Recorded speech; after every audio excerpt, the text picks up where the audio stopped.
নমস্কার, আমি অমৃতা। আমার চ্যানেলে আপনাদের স্বাগত। আজ আপনাদের পড়ে শোনাব সুনীল গঙ্গোপাধ্যায়ের লেখা একটি গল্প, রাত পাখি। কথা বলতে বলতে হঠাৎ এক সময় সবাই চুপ করে গেল। তখন একটা আলপিন পড়লেও শব্দ শোনা যাবে। এরকম হয় মাঝে মাঝে। এর নাম নাকি গর্ভবতী নিস্তব্ধতা। বাজকুন ঘড়িতে দেখল ঠিক 8:40 বাজে। কালকেও ঠিক এই সময় সকলেই যখন কথা বলছিল, সকলেই গল্পে মত্ত, সামনে চায়ের কাপ, অনেক রকম হাসি। তারই মধ্যে একবার থেমে গিয়েছিল সবাই। তখন এমনই আপন মনে ঘড়ির সাদা ব্যান্ডটি ঠিক করতে করতে বাজকুন সময় দেখেছিল 8:40। তার মনে আছে। বাজকুনের একটু খটকা লাগলো। পর 2 দিন ঠিক একই সময়, অথচ কেউ আগে থেকে ঠিক করেনি কিছুই। বাজকুন সকলের মুখের দিকে তাকালো।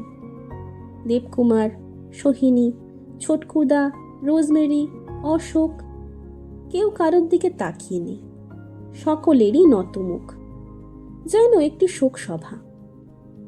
সকলে মিলে একসঙ্গে কেন চুপ করে আছে? 47, 48, 49। বাজকুন গুনছে। ঠিক পুরো 1 মিনিট। তারপরেই ছোটকুদা বললেন, গত সোমবারে একটা থিয়েটার দেখতে যাব ভেবে রেখেছিলাম। শেষ পর্যন্ত যাওয়া হলো না। গেলাম একটা সিনেমায়। তবু সিনেমা দেখতে দেখতে সর্বক্ষণ আমার মনে হচ্ছিল থিয়েটারই দেখছি। এমন কিছু হাসির কথা নয়, তবু সবাই হেসে উঠল।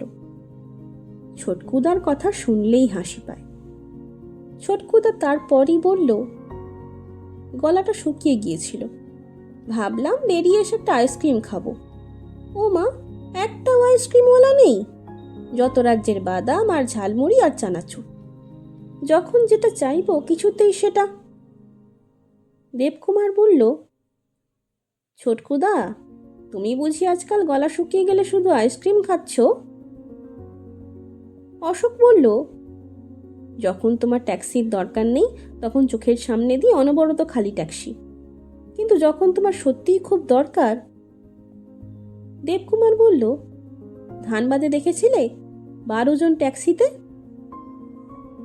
সোহিনী বলল, অনেক ছোটবেলায় আমরা একবার ঝরিয়া গিয়েছিলাম। বাজকুন কোনো কথারই কোনো মানে বুঝতে পারছে না যেন। কথাগুলো কোথা থেকে কোথায় চলে যাচ্ছে, যেন সকলের আলাদা আলাদা কথা। সে একটাও কথা বলল না। নীরবে উরুর ওপরে শাড়ির আঁচলটা প্লেস করতে লাগলো অন্যমনস্কভাবে। তারপর উঠে দাঁড়িয়ে বলল, আমি একটু আসছি। বসবার ঘরের পেছনে একটা সরু বারান্দা। সেটা পেরিয়ে গেলে খাবার ঘর। সেখানে এখন কেউ নেই, তবু দুটো আলো জ্বলছে। টেবিলের ওপরে স্বচ্ছ কাঁচের জারে কানায় কানায় ভর্তি জল। ওপরে লেসের ঢাকনা। সাজানো টেবিল ম্যাটের ওপর উপুর করা কাঁচের গ্লাস। একটা গ্লাস তুলে নিয়ে বাজকুন খুব সাবধানে জল নিল। তারপর ঠোঁটে লাগিয়ে একটু চুমুক দেবার পর তার মনে হলো, ঠিক 8:40 কেন কথা থেমে যায়? ঠিক 1 মিনিটের জন্য? এটা কার নির্দেশ? গ্লাসটা নামিয়ে রেখে সে আবার ভাবল, ধুত, ওসব কিছুই নয়, একেই বলে কাকতালীয়। বাজকুন জানলার ধারে আসে। আজ সামান্য জ্যোৎস্না আছে। কাল মেঘলা দিন ছিল। শেষ রাতে ঝিরিঝিরি বৃষ্টি। জ্যোৎস্না রাত বাজকুনের সবচেয়ে প্রিয়, বিশেষত এইরকম বাইরের খোলা জায়গায়। পেছন দিকের এই জানলাটা দিয়ে চোখের সামনে অনেকখানি পৃথিবী। এদিকে আর কোনো বাড়ি নেই। বেশ দূরে ডান দিকে পাহাড়ের আভাস, আবছা নীল রঙের জ্যোৎস্না। বড় দেবদারু গাছটা এখন যেন খুব গর্বিত হয়ে। ওই দেবদারু গাছটার পরেই একটু ঢালুতে নেমে একটা যে অপূর্ব সুন্দর জায়গা, ওখানে আজ রাত্রেই একবার গেলে, আজ রাত্রেই অন্তত কিছুক্ষণের জন্য। জ্যোৎস্না খুব ফ্যাকাশে, যেন যখন তখন চলে যাবে। দূরে ভাল্লুকের দঙ্গলের মতন মেঘ। এত অল্প আলোয় এখান থেকে সেই সুন্দর জায়গাটা দেখাই যায় না। বাজকুনের একটু মন কেমন করলো। কেন দেখা যাচ্ছে না? ধুত, ভালো লাগে না। বাজকুন আবার ফিরে এলো বসবার ঘরে। ছোটকুদা দারুণ জমিয়েছে। বাজকুন নিজের চেয়ারে বসে ডান দিকের হাতলে কনুই ঠেকিয়ে থুতনিটা রাখলো তালুতে। গল্পে মন দেবার জন্য দু চোখের মাঝখানে মনটাকে নিয়ে এলো।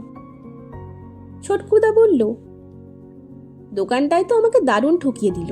সস্তার লোভে বিলিতি আফটার শেভ বলে যেটা কিনলাম, হোটেলে ফিরে দেখি সেটার মধ্যে স্রেফ ডেটল।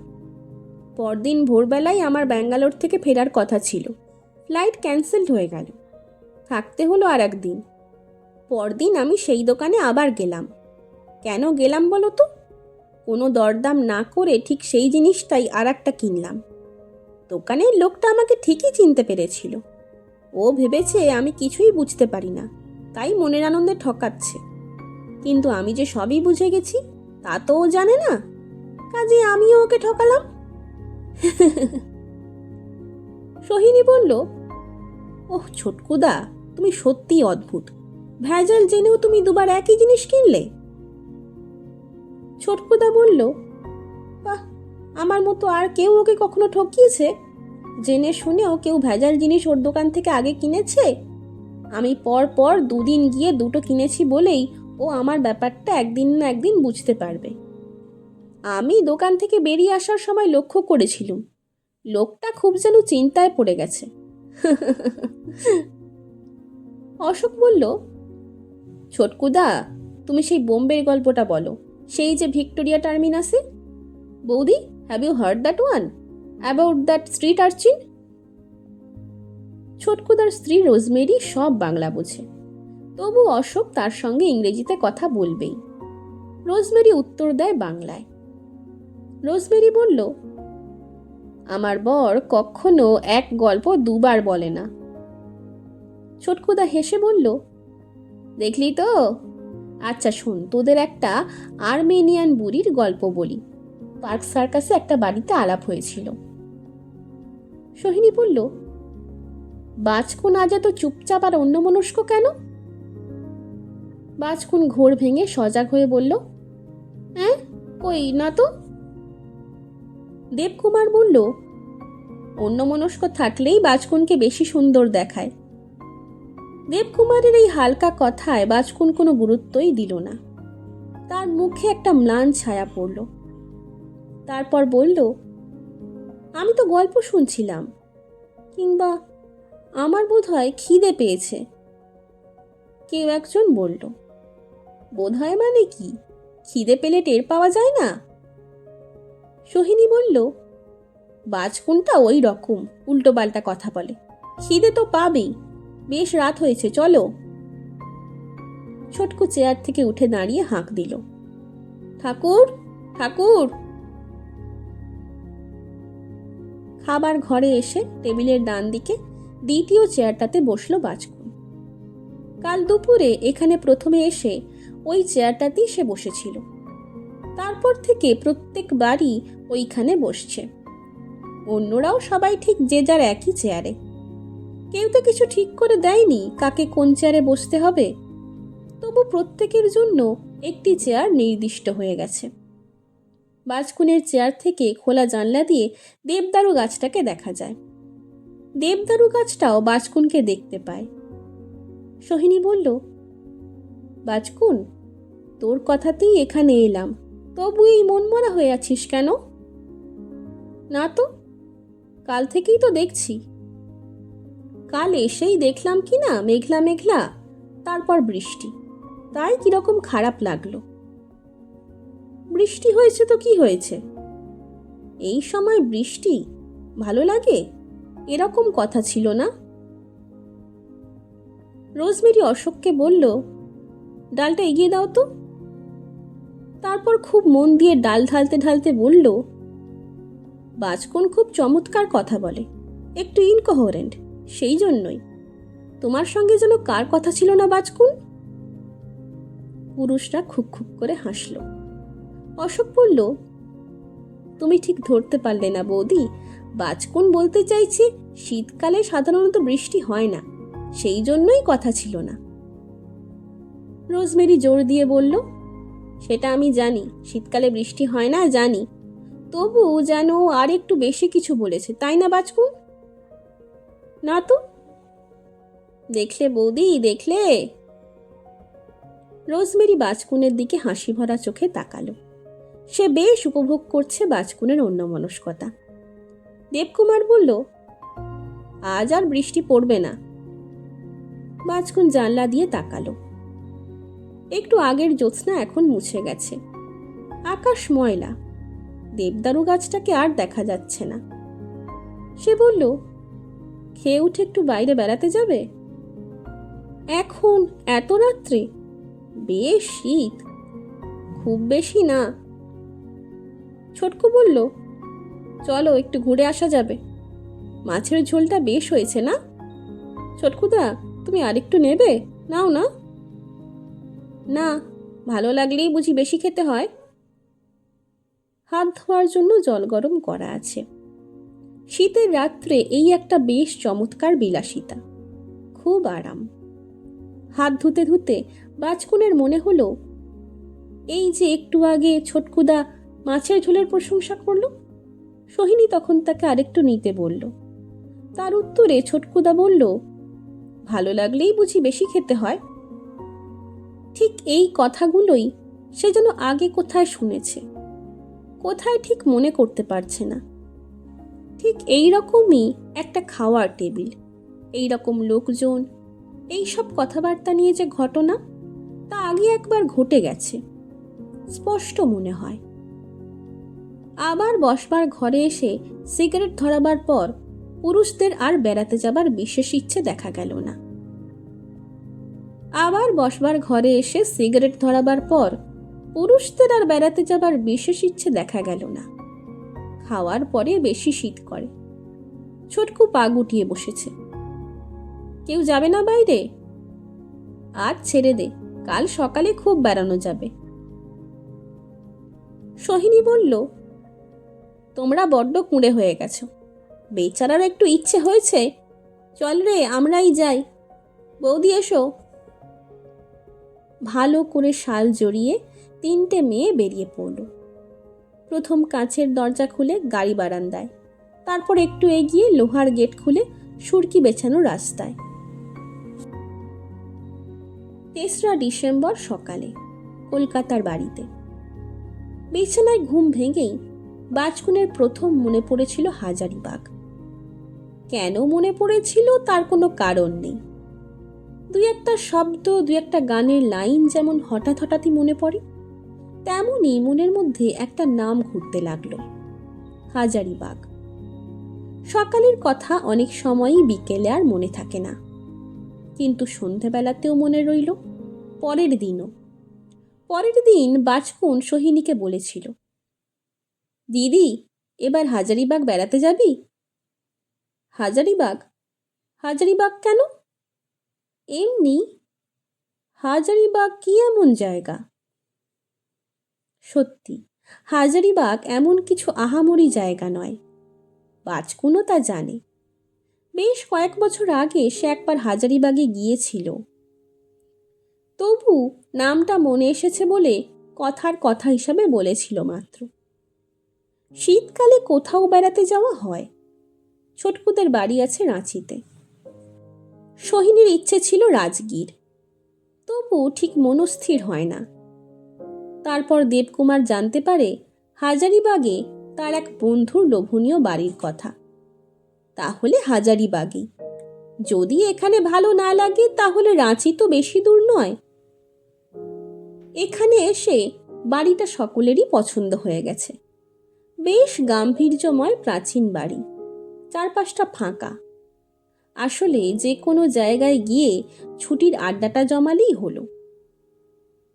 রাত 10টায় হাজারিবাগের রাস্তা একেবারেই নির্জন। এদিকটা আরও। 3 নারী সুরকির পথ ধরে লঘু পায়ে পায়ে এগুচ্ছে। একটু বাদেই বাজকুন রাস্তা ছেড়ে ডান পাশে নামল। সোহিনী বলল, তুই মাঠের মধ্যে কোথায় যাচ্ছিস? চলো না, দেবদারু গাছটার পেছন দিকটায় একটা ঢালু জায়গা আছে। সেখানে কি? কিছুই না, এমনি। রাত্রিবেলা মাঠের মধ্যে আর যেতে হবে না। রোজমেরি বাজকুনকে সমর্থন করে বলল, চলো চলো, মাঠে বেড়াতেই ভালো। কয়েক পা গিয়ে অবশ্য রোজমেরি থমকে দাঁড়িয়ে পড়ল। চোখ বড় বড় করে বলল, যদি সাপ থাকে? আমার সাপের বড় ভয়। সোহিনী হেসে বলল, সাপের ভয় সকলেরই আছে, কিন্তু শীতকালে সাপ থাকে না। ঠিক, তাহলে তো ভয় নেই। বাজকুন অনেকটা এগিয়ে গেছে। জায়গাটা ঢালু হয়ে নেমে গেছে বলে তাকে আর দেখা যায় না। মেঘলা আকাশে ছেঁড়া ছেঁড়া আলো। সোহিনী রোজমেরিও ঢালু জায়গাটা দিয়ে নামতে লাগলো। এখানে একটা ছোট্ট ঝর্ণা আছে, কিংবা নালা, কিন্তু জল বেশ পরিষ্কার, যদিও ঝিরঝিরে। রোজমেরি বলল, এখন আমি সারা রাত বেড়াতে পারি। সোহিনী বলল, তুমিও তো বাজকুনের মতন একটা পাগল। বাজকুন নালাটার কাছে দাঁড়িয়ে আছে, সামনের দিকে স্থিরভাবে তাকিয়ে, যেন সে একটা কিছু গভীরভাবে দেখছে। যদিও দেখবার মতন বিশেষ কিছুই নেই। তার পেছনে দেবদারু গাছটা অন্ধকারে জয়স্তম্ভের মতন উঁচু হয়ে আছে। সোহিনী নালাটা পার হবার জন্য পা বাড়িয়েছে। বাজকুন তাড়াতাড়ি তার হাত চেপে ধরল। বলল, দিদি, ওদিকে যাসনি। কেন? ওদিকটা খুব সুন্দর না? সুন্দর বলে যাব না? আমি সকালে এখানে একবার এসেছিলাম। কি অপূর্ব সুন্দর জায়গাটা।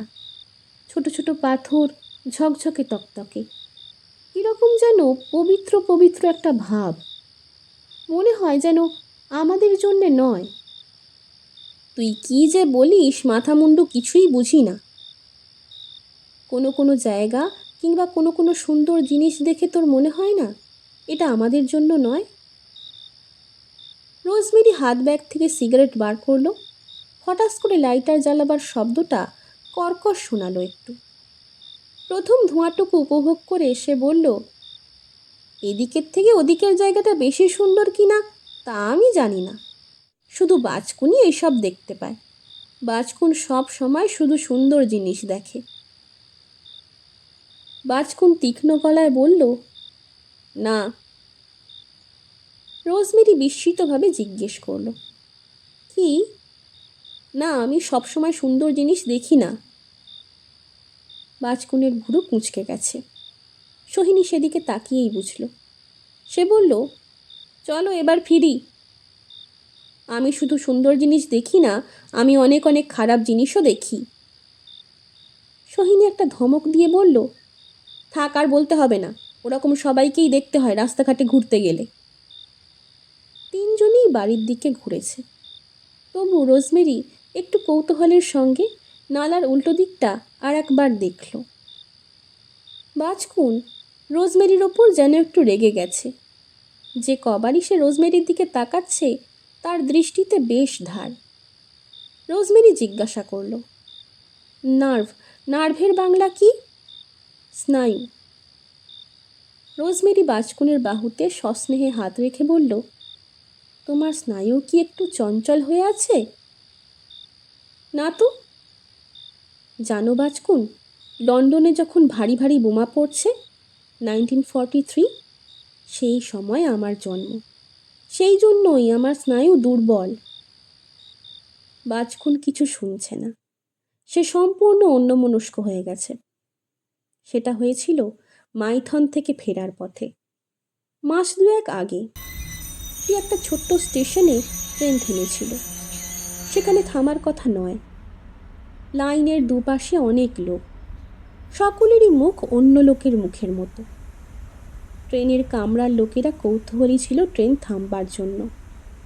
বাজকুন বসেছিল কামরার বাঁ পাশের জানলার পাশে। ডান পাশের জানলা থেকে একজন চেঁচিয়ে উঠল, ইস, দেখো দেখো! তার চিৎকারের মধ্যে এমন একটা আকস্মিকতার জোর ছিল যে কিছুতেই উপেক্ষা করা যায় না। সকলেই সেই দিকে দৌড়ে গেল। বাজকুনও গিয়েছিল, কিছু না বুঝেই। অন্যরাও দেখছে বলে সেও মুখ বাড়িয়েছিল। সেই সময় কেউ যেন তার বুকে একটা ধাক্কা মারল। কেউ মারেনি, একটা দৃশ্য। স্টেশনের উল্টো দিকে একটা থেমে থাকা ট্রেনের ছাদে একটি মানুষের দেহ পড়ছে। একটি 14-15 বছরের ছেলে, পাশে দুটো চালের বস্তা, হুমড়ি খেয়ে আছে ইলেকট্রিক তারের ওপর। বোধহয় লাফাতে গিয়েছিল। হাত দুটো ঠিক সেই অবস্থায় বাড়ানো, শক্ত। মাথার চুলগুলো পুড়ে গেছে, শরীরটা প্রায় সাদা। পেটের কাছে তখনও চিরিক চিরিক করে বিদ্যুতের স্ফুলিঙ্গ। বাজকুন 2-1 মুহূর্তের জন্য দেখেই মাথাটা সরিয়ে নিয়েছিল। তারপর কিছু না ভেবেই আবার ওদিকে ফিরল এবং আর এক পলক দেখেই সঙ্গে সঙ্গে পিছিয়ে এলো। তার মুখখানা বিবর্ণ, চোখে আর পলক পড়ছে না। কেন সে দেখতে গেল? কেন দ্বিতীয়বার তাকালো? ওরকম বিভৎস দৃশ্য দেখেও সে কেন দ্বিতীয়বার আবার মুখটা ফিরিয়ে নিল? বাজকুন ফিরে এসে বসেছিল নিজের জায়গায়, কিন্তু সে আর কিছুই দেখতে পাচ্ছে না ওই দৃশ্যটা ছাড়া। কামরায় সবাই নিচু গলায় তখন ওই বিষয়েই আলোচনা করছিল। কে, কোথায় আর কত বিভৎস রকমের। বাজকুনের মনে হচ্ছিল সব শব্দই ক্রমশ আস্তে হয়ে যাচ্ছে। কেউ বলেছিল ওই চাল হয়তো আবার মানুষে খাবে, একেবারে পুড়ে যাবে, পুড়ে একেবারে ছাই হয়ে যাবে, কেউ নামাতে পারবে না। ওই ছেলেটার বাড়ির লোকজন, ইস। বাজকুনের এক বান্ধবী জয়া তখন বাথরুমে ছিল, সে দেখেনি। সে ফিরে এসে বাজকুনকে জিজ্ঞেস করেছিল, এই শর্মিলা, কি হয়েছে তোর? কি হয়েছে এখানে? বাজকুন শূন্য চোখে তাকিয়েছিল বান্ধবীর দিকে। তার মনে হয়েছিল জয়া তার চেয়ে কত সুখী। এর 1 মাস পরেও যখন ছেলে, চাল কিংবা ট্রেন এই শব্দগুলো শুনলেই তার মনে পড়তো ওই দৃশ্যটা, তখন বাজকুন একদিন কাতরভাবে বলেছিল, কেন আমি শুধু শুধু এত কষ্ট পাবো? আমার কি দোষ? তবু কেন আমার এই শাস্তি? কেন আমার চোখের সামনে যখন তখন ওই ছবিটাই? এ কথা বাজকুন কাকে বলেছিল? কারুকে না। এ তো অন্য কারুকে বলার নয়, ঈশ্বরকেও না, শুধু নিজের মনে মনেই বারবার বারবার। রাস্তার ওপরে এসে ওরা দেখল পুরুষ 3 জন গেটের কাছে এসে দাঁড়িয়েছে। ছোটকু বলল, আমরা ভাবলাম তোমরা আবার হারিয়ে টারিয়ে গেলে নাকি। সোহিনী বলল, আমরা কতক্ষণ আর গেছি, বেশিক্ষণ তো বেড়াইনি। রোজমেরি বলল, আমরা একটা খুব সুন্দর জায়গা দেখে এলাম। বাজকুন আবার ধারালোভাবে রোজমেরির দিকে তাকালো। রোজমেরি বলল, আমার সত্যিই খুব সুন্দর লেগেছে। দেবকুমার বলল, তাহলে আমাদের ডেকে নিয়ে গেলে না কেন? রোজমেরি বলল, তোমরা যাওনি ভালোই হয়েছে। তোমরা পুরুষরা গেলে বড় গোলমাল করতে। তোমরা সব জায়গায় জোরে জোরে কথা বলো। অনেকক্ষণ বাদে বাজকুন রোজমেরির সঙ্গে একমত হলো। দেবকুমার বলল, চলো বাজকুন, তোমাতে আমাতে আর একবার ঘুরে আসি। বাজকুন বলল, না। মনে মনে সে বলল, তোমার সঙ্গে আমি ওই জায়গাটায় কখনো যাব না। যদি তোমার মনে হয় জায়গাটা এমন কিছুই নয়, যদি তুমি হাসো। দেবকুমার তবু বাজকুনের বাহু ছুঁয়ে বলল, চলো না। বাজকুন কাতরভাবে বলল, আমার খুব শীত করছে। সে আকাশের দিকে তাকালো। জ্যোৎস্না নেই। সিঁড়ি দিয়ে দোতলায় উঠে টানা লম্বা পুরোনো আমলের শ্বেতপাথরে ঢাকা বারান্দা। ঝাড় লণ্ঠন লাগানো আছে, কিন্তু জ্বলে না, তার বদলে নিয়ন। বারান্দায় একপাশে 3টি শোবার ঘর। ঘরের মধ্যে ভিক্টোরিয়ার আমলের নকশা কাটা জাঁদরেল পালঙ্ক। ছোটকু বারান্দায় কোলাপসিবল গেট টেনে বন্ধ করলো। তারপর বলল, কি এক্ষুনি শুয়ে পড়া হবে? 10:30 প্রায় বাজে। কিছুই না। তবু মনে হচ্ছে যেন মাঝরাত, একটু শব্দ নেই। বাইরের দিকে উঁকি মেরে দেবকুমার বলল, আবার মেঘ জমেছে, আজ রাত্রিরেও বোধহয় বৃষ্টি হবে, ঠান্ডাটা আরো পড়বে। সোহিনী বলল, না, আর বৃষ্টি হবে না। যেন বিশ্বের আবহাওয়া নিয়ন্ত্রণের ভার তার উপর। এইভাবে সোহিনী একটা হুকুম দিল। তারপর বলল, আমার ঘুম পাচ্ছে, আমি বাবা শুতে যাই, তুই আসবি বাজকুন? সোহিনী আর বাজকুন এক ঘরে। দুই বোন বাইরের শাড়ি ছেড়ে রাত পোশাক পরে নিল, মুখে ক্রিম ঘষল, চুলে লম্বা করে চিরুনি চালালো। সোহিনীরই তো সব কিছু শেষ হয়ে গেল আগে। মুখ দিয়ে শীতের উহু শব্দ করতে করতে লেপের মধ্যে ঢুকে পড়ে সে বলল, তুই কি বই পড়বি নাকি? এই খানিকক্ষণ, মনে করে আলো নিভিয়ে দিস। এক পাশের ঘরে ছোটকু আর রোজমেরি, অন্য পাশের ঘরে বাকি ছেলেরা। ছেলেদের ঘর থেকে এখনো কথাবার্তা শোনা যাচ্ছে। দরজার ছিটকিনিতে হাত দিয়ে একটুক্ষণ দাঁড়িয়ে রইল বাজকুন। সে এখন না ঘুমোতেও পারে, ইচ্ছে করলে গল্প করতে যেতে পারে পাশের ঘরে ছেলেদের সঙ্গে। কিন্তু কি গল্প? হয়তো ছেলেরা এখন ছেলেদের গল্প করছে। ছেলে, একটি 14-15 বছরের ছেলে হুমড়ি খেয়ে আছে ট্রেনের ছাদে। হাত দুটো বেঁকে শক্ত হয়ে গেছে, পাশে দুটো চালের বস্তা। সেই চাল অন্য কেউ খাবে। কেন রোজমেরি বলল? সব কটা জানলাই বন্ধ। এত শীতে জানলা খুলে শোয়া যায় না। তবু বাজকুন একটা জানলার পাশে এসে খড়খড়ি তুলে একটু দেখল। আকাশে বিশ্রী খসখসে কালো রঙের মেঘ। এরকম কথা ছিল না। খড়খড়ি দিয়ে শানিত হাওয়া এসে লাগছে বাজকুনের গালে, ঠান্ডা হয়ে যাচ্ছে জায়গাটা। বাজকুন গালে হাত রাখল, যেন নিজের নয় অন্য কারুর। বাজকুন একটা বই নিয়ে ইজি চেয়ারটায় বসল, কিন্তু একটু বাদেই সে বুঝল তার একটুও মন বসছে না। শীতের রাতে সামনে বিছানা থাকলে কিছুতেই একটু দূরে চেয়ারে বসে থাকা যায় না। তার শুতে ইচ্ছে করছে, কিন্তু মুশকিল হচ্ছে এই বিছানায় শুয়ে শুয়ে বই পড়তে গেলে হঠাৎ এক সময় ঘুম এসে যায়, উঠে আর আলো নেভানো হয় না। সারা রাত আলো জ্বলে। বাজকুন বই মুড়ে রেখে আলো নিভিয়ে দিল।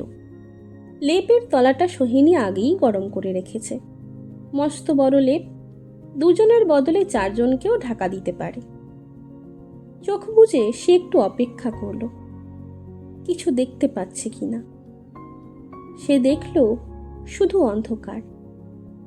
কলকাতার থেকে এদিককার অন্ধকার বেশি গাঢ়। সে নিশ্চিন্ত হয়ে একটা বড় নিঃশ্বাস ফেলল।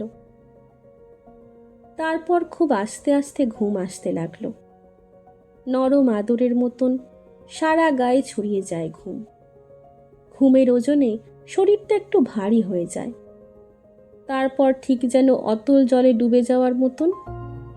কি সুন্দর আরাম! বুকের ওপর একটা হাত রেখে ঘুমিয়ে রইল বাজকুনের 23 বছরের শরীর। তারপর চোখের পাতা একটু কাঁপছে, ঠোঁটে খুব পাতলা একটা দুঃখ দুঃখ ভাব। মাঝরাত্রিরে ঘুম ভেঙে গেল বাজকুনের। কেন? কোনো শব্দ হয়নি, গা থেকে লেপ সরে যায়নি। তবু পুরো চোখ মেলে তাকাবার মতন ঘুম ভাঙা, এবং মনে হয় সহজে আর ঘুম আসবে না। কেন এরকম হলো? তার কি জল তেষ্টা কিংবা বাথরুম পেয়েছে? কোনোটাই তো পায়নি। তবু খানিকক্ষণ চুপ করে শুয়ে থাকার পর বাজকুন উঠে পড়ে জল খেল এবং শালটা গায়ে জড়িয়ে নিয়ে বাথরুমে গেল। না হলে আর ঘুম আসবে না। অন্য 2 ঘরের সবাই গভীর ঘুমে। সে কেন একা জেগে থাকবে? বাথরুম থেকে বেরুবার সঙ্গে সঙ্গে এক গাদা সরু সুতো দিয়ে কে যেন বেঁধে ফেলল বাজকুনকে। সে থমকে দাঁড়ালো। সুতো নয়, মাকড়সার জাল। এত মাকড়সার জাল এলো কোথা থেকে?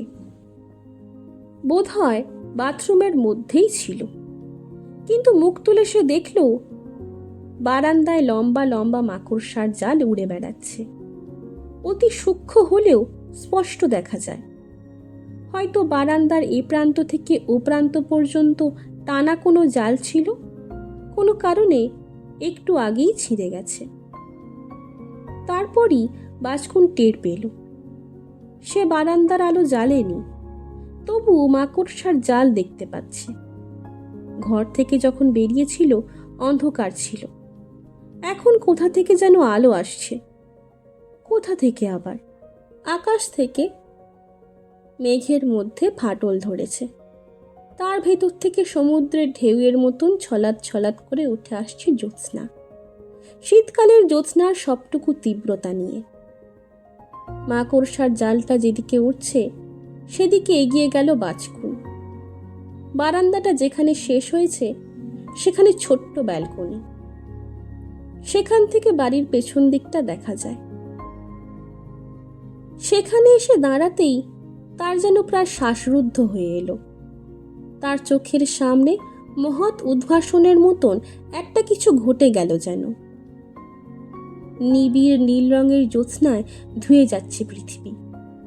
বিরাট দেবদারু গাছটা সহাস্য মুখে চেয়ে আছে তার দিকে।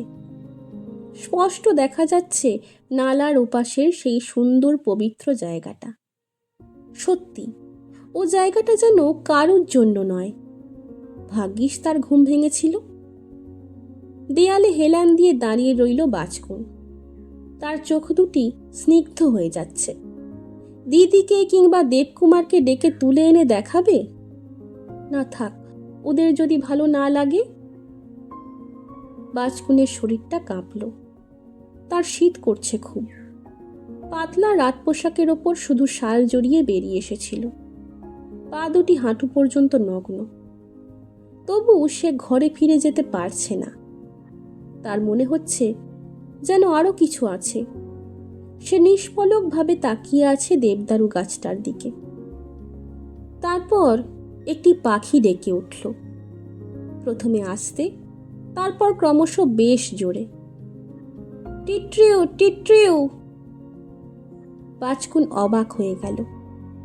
রাত্রে কি পাখি ডাকে? সে তো আগে কোনোদিন শোনেনি। কে যেন বলেছিল অনেক সময় সাপ গাছ বেয়ে ওঠে। পাখির বাসায় ছানা চুরি করতে গেলে পাখিরা ভয় পেয়ে ডেকে ওঠে। কিন্তু শীতে তো সাপ বেরোয় না।